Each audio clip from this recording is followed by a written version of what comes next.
semono sahadapi tias saking pangawasaning Gusti ingkang akarya loka ya Gusti kang maha suci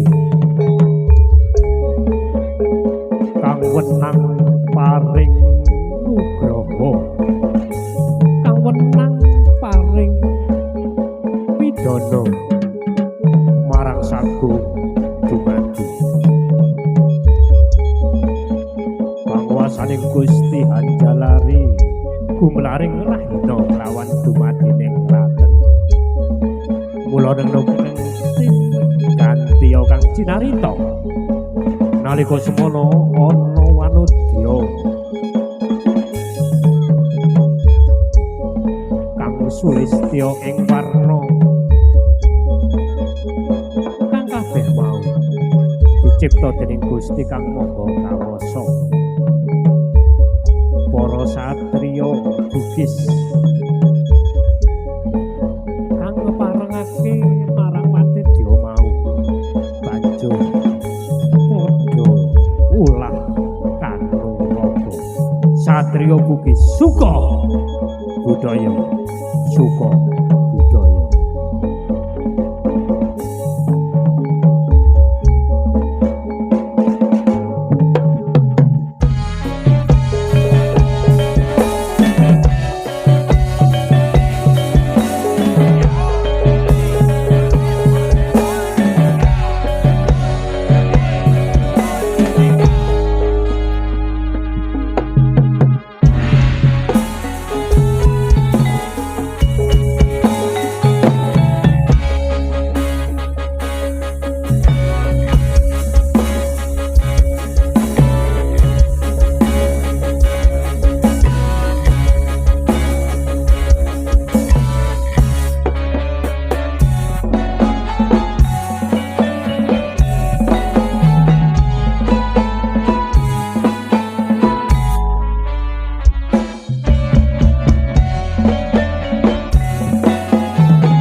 kodrat sifat manungsa bebak nafsu angkara ati kang ati kuna nyawiji jroning nala eling ya sing eling urip mung sedelo jodoh sembrono Priantara Harjo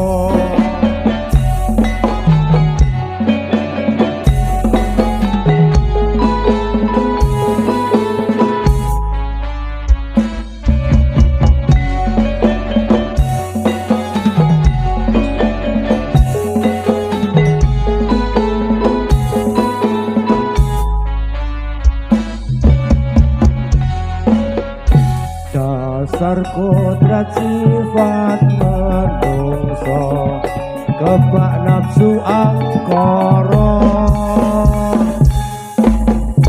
adikan adikun adikuno nyawiji jroning nala eling yo sing eling urip mung sedelo jodoh sembrono Priantara Harjo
Hadirin, rekan-rekan dan juga para penonton semuanya, dari Sukobojoyo break sejenak.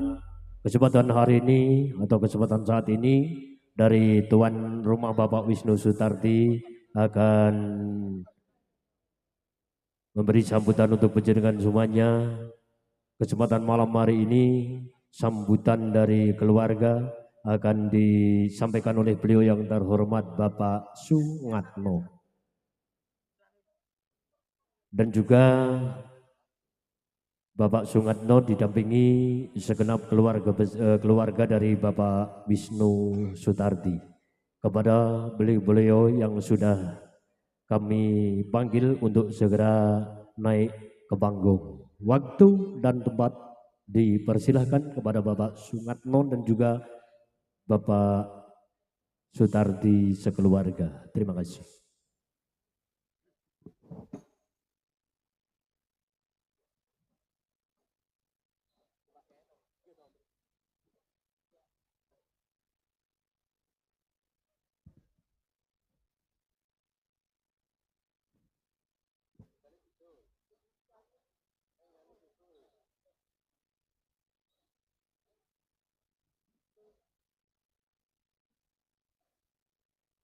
Bismillahirrahmanirrahim.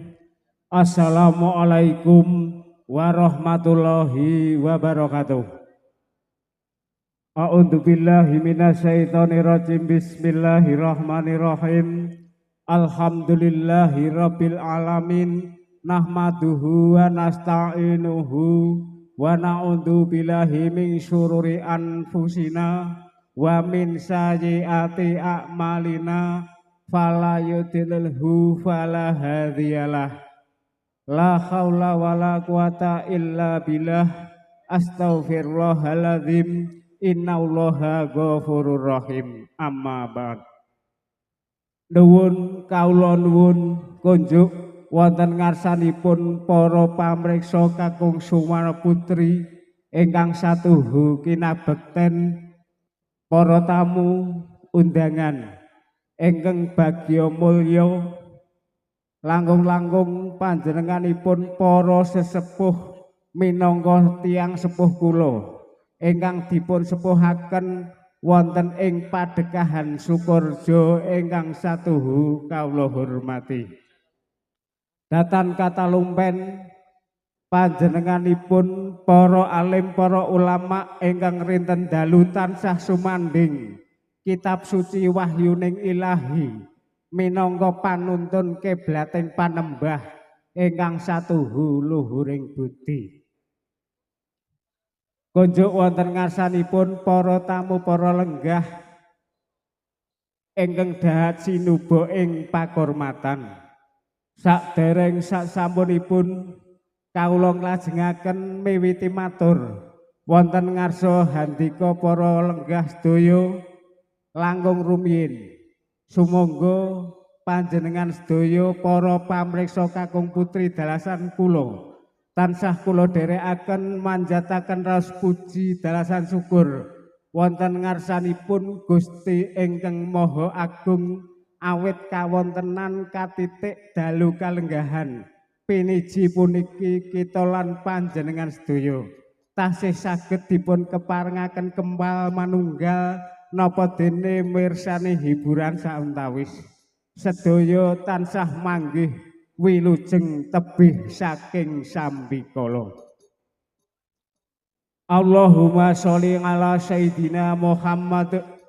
Sholawat saha salam mugi katur dumateng junjungan kita Nabi Agung Muhammad sallallahu alaihi wasallam, salah satunggaling nabi saha rasul wonten ing kalodhangan dalu kalenggahan punika ingkang sampun paring syafaat lan hidayah dumateng panjenengan sedaya dalasan kawula sumrambah dumateng panjenenganipun Bapak Wisnu Sutardi, Ibu Sri Lasmi Mandap, keluarga agung. Para pamirsa kakung Sumana Putri ingkang satuhu kinurmat. Saderengipun kawula tansah nyuwun gungingsih samudra pangarsami awit kawula kumawantun nyigek panjenengan sedaya ingkang katemben eco sekeco pinarak lenggah ngiras pantes hamirsani seni budaya Jawi saking dukuh tempel wewengkon Kelurahan Gladaksari Kecamatan Kabupaten Boyolali wonten ing kalodhangan dalu kalenggahan punika kawula piniji saking panjenenganipun Bapak Wisnu Sutardi Ibu Sri Lasemi Mandap Keluarga Agung. Menggah ingkang angka sepisan ngaturaken pambagya arja wilujeng dhateng para pamirsa para tamu kakung Sumena Putri. Jangkep ingkang angka kalih wonten ing kalodhangan kalenggahan dalu piniji puniki panjenenganipun Bapak Wisnu Sutardi Ibu Sri Sulasmi nggadahi kajat ingkang angka sepisan inggih menika netepi sunahipun Rasulullah sallallahu alaihi wasallam ngawontenaken tasakuran walimatul akikah putranipun kekalih wonten ing kalodhangan dalu punika. Bilih ing angka sepisan ingkang dipun akikahi panjenenganipun adik Sri Noviana. Nomor kalih ingkang dipun akikahi wonten ing kalodhangan dalu punika panjenenganipun adik Raisa Pratiwi ingkang wonten ing kalodhangan menika nembe lenggah wonten ing pendidikan kelas 3 SD wonten ing Sidoarjo. Mugi tansah nyuwun tambahing berkah saha pangestu wilujeng sepisan dhateng para tamu, kaping kalih dhateng para warga masyarakat, langkung-langkung dhateng para pamirsa kakung Sumena Putri, menggah putranipun Bapak Wisnu Sutardi ingkang nomor kalih ingkang nembe dipun akikahi, ingkang nembe lenggah wonten ing bangku kelas 3 SD. Mugi sak pengkeripun dipun akikahi. Putranipun Bapak Wisnu Sutardi sak keluarga tansah dadosa putra ingkang salehah. Bangun turut dhateng tiyang sepuhipun kekalih tumrapipun tangga tepalih minggahipun dhateng agami lan negarinipun. Dadosa putra ingkang migunani tumrap nungsa lan bangsa. Menggah ingkang kekalih kalodhangan dalu punika ingkang dipun akikahi panjenenganipun adik kula Sri Noviana ingkang nembe kewala kemawon kajatu krami kalian putra pawestrinipun Bapak Muklis Ibu Purwanti ingkang mijil saking Bulu Rejo Majarejo wewengkon Kecamatan Cepogo, Kabupaten Boyolali dinten ingkang sampun kapengker inggih menika wonten ing kalodhangan dalu punika ngiras pantes tasakuran walimatul urus. Para pamirsa kakung Sumena Putri, para warga masyarakat Dukuh Sukoharjo, para tamu undangan ingkang bagya mulya. Menggah saking panjenenganipun Bapak Wisnu Sutardi mandhapipun dhateng para keluarga agung tansah nyuwun tambahing berkah saha pangestu dhateng atmajanipun kekalih ing kalodhangan dalu punika ingkang nembe dipun ijab kabulaken nalika dintang surya kaping 17 Mei 2026 dinten ingkang sampun kapengker jangkep wonten ing kalodhangan dalu punika sepeken dintenipun.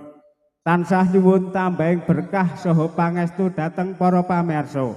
Mugi atmaja temanten sarimbit anggenipun badhe mangun bebrayan agung wonten ing kalangan Dukuh Sukoharjo tansah manggya wilujeng dadosa keluarga ingkang sakinah mawaddah warahmah. Amin Allahumma amin.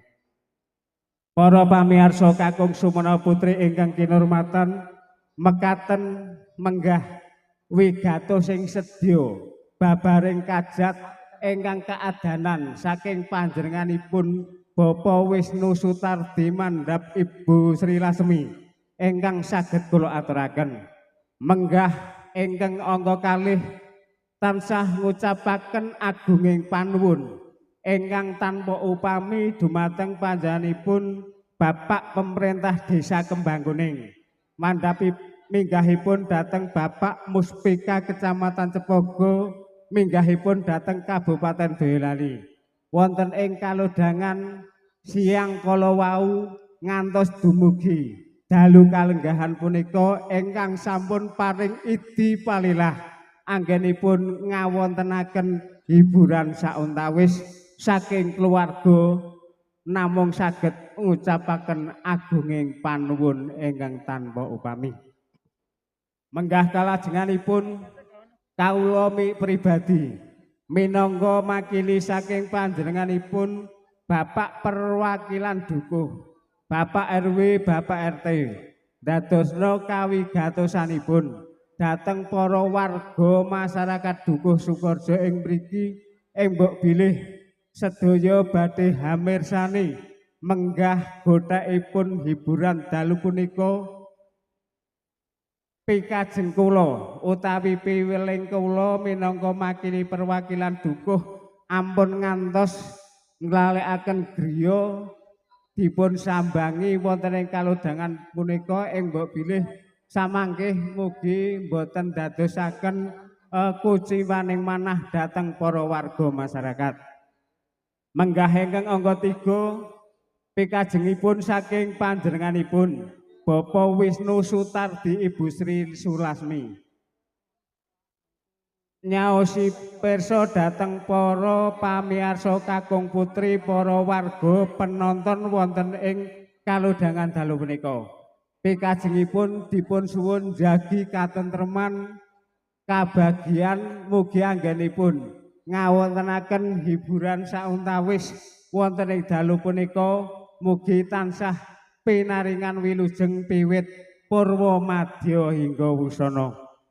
Para pamirsa kakung putri ingkang satuhu kinurmat mekaten lan semanten menggah wigato sing sedya babaring kajat ingkang kaadanan saking panjenenganipun Bapak Wisnu Sutardi Ibu Sri Lasmi ingkang saged kula aturaken sepisan malih ing mbok bilih panjenenganipun Bapak Wisnu Sutardi anggenipun nyawetakaken papan palenggahan kangge ngawontenaken hiburan para pamirsa terutami para warga suka budaya saking Dukuh tempel ing mbok bilih tertentu wonten kekirangan kelepatanipun lumantar kula tansah nyuwun agunging samudra pangarsami ingkang ageng langkung-langkung dhateng para Bapak Hansip keamanan sak panunggalanipun wonten ing kalodhangan dalu punika dipun suwuni senjata pitulung kapurih jagi wonten ing lingkungan keamanan wonten ing hiburan kalodhangan dalu punika. Para pamirsa kakung Suwana Putri, para tamu ingkang kawula hormati.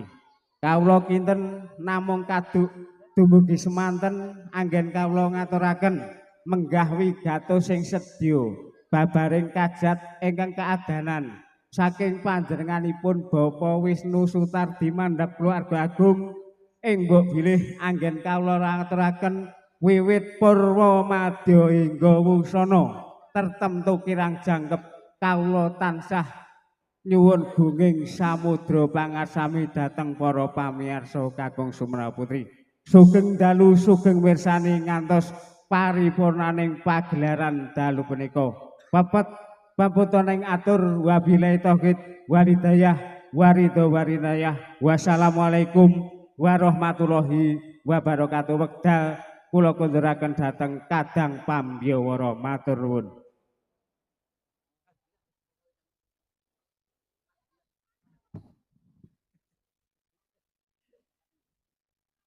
Matur sembah nuwun kunjuk bejeranipun Bapak Sungatno.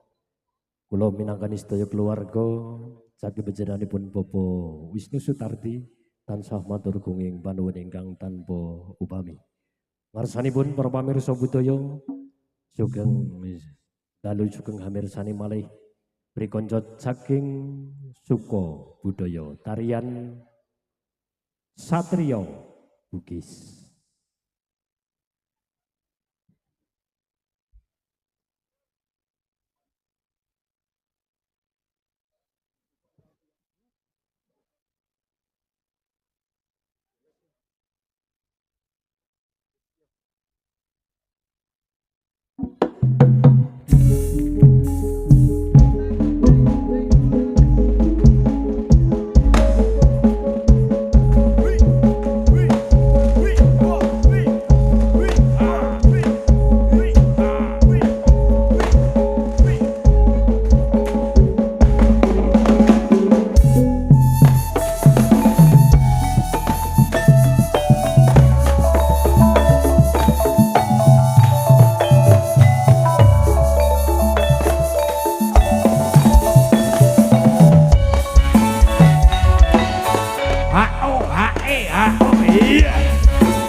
Amba berpagelaran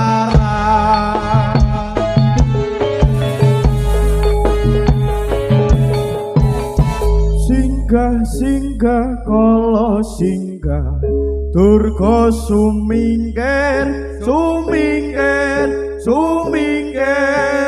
ing Jalanidi kukus dupa kumelun ing jagat raya mangge panggayo kunjo ing samurpa.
Kang Mas Bugis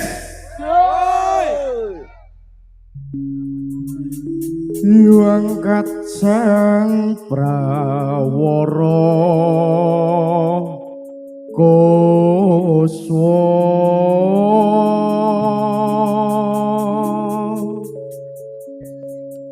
Magara gumiwang gegeteri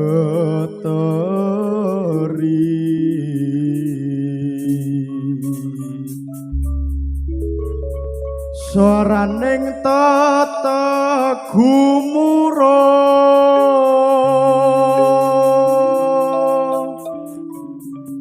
war pangrekeng turangga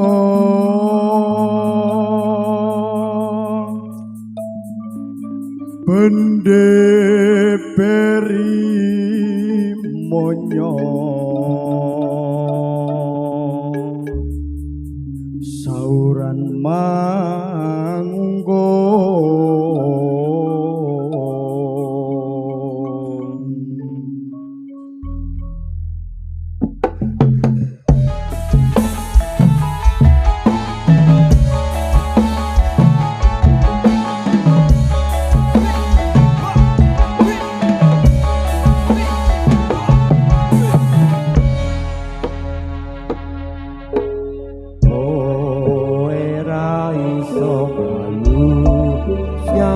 kesalahan aji ning diri ana ing lati kowe ra iso mlayu saka kesalahan aji ning diri ana ing lati kowe ra iso mlayu saka kesalahan aji ning diri ana ing lati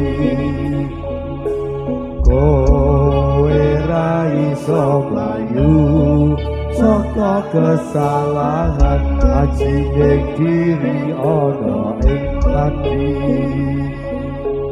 kowe ra iso mlayu saka kesalahan aji ning diri ana ing lati